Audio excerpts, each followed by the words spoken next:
Buon pomeriggio a tutti, benvenuti all'Ippodromo Arcoveggio di Bologna. Si muove l'autostart per la prima corsa, premio Calandrone, confronto per 5-6 anni, non vincitori di 15.000 euro in carriera. Sono in 9 dietro le ali dell'autostart dopo il forfait di The Oz. All'1 Dakota Day Room, 2 Duana Chuck SM, 3 Prince CS.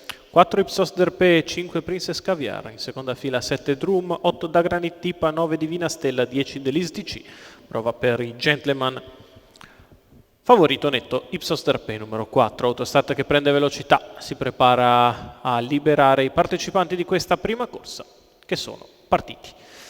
Veloce proprio Ipsos Derpé che prende l'iniziativa nei confronti in corda di Dakota Day Room, che si sistema secondo avanti a Duana Chuck SM, all'esterno Prince CS, poi Drum, quindi Da Granit Dipa, ancora all'esterno Princess Caviar che cerca una posizione, poi Divina Stella dell'ISTC e la retroguardia 14,9 per il lancio da parte del favorito Ipsos Derpé, che ora riduce il ritmo e si porta a completare i primi 400 metri in 38. Sulla curva di sinistra in vantaggio Ipsos Derpé nei confronti di Dakota Day Room e Duana Chuck SM, mentre a giro il gruppo si porta allo scoperto Divina Stella. 600 in 46,7 al passaggio davanti alle tribune.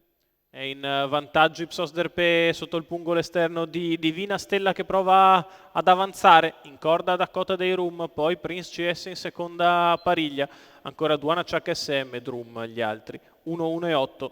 Sul piede dell'1.17.2 i primi 800 metri di corsa, sbaglia Prince CS quando i cavalli sono sulla piegata di destra e si va a completare il primo chilometro che Ipsos Derpé passa in 1.17.2. Numero 8 Dakota Day Room sempre secondo in corda, di fuori Divina Stella, poi Duana Chuck SM, ancora Drum, galoppa Da Granit Dipa, prova a recuperare dalle retrovie dell'ISTC. Si va ancora piano con Matteo Zaccherini che ha l'unico interesse di non far correre Dakota Day Room. Ora però cala Divina Stella e ci sarà la destra libera per Dakota Day Room che sposta e va all'attacco di Ipsos Derpé che deve ripartire.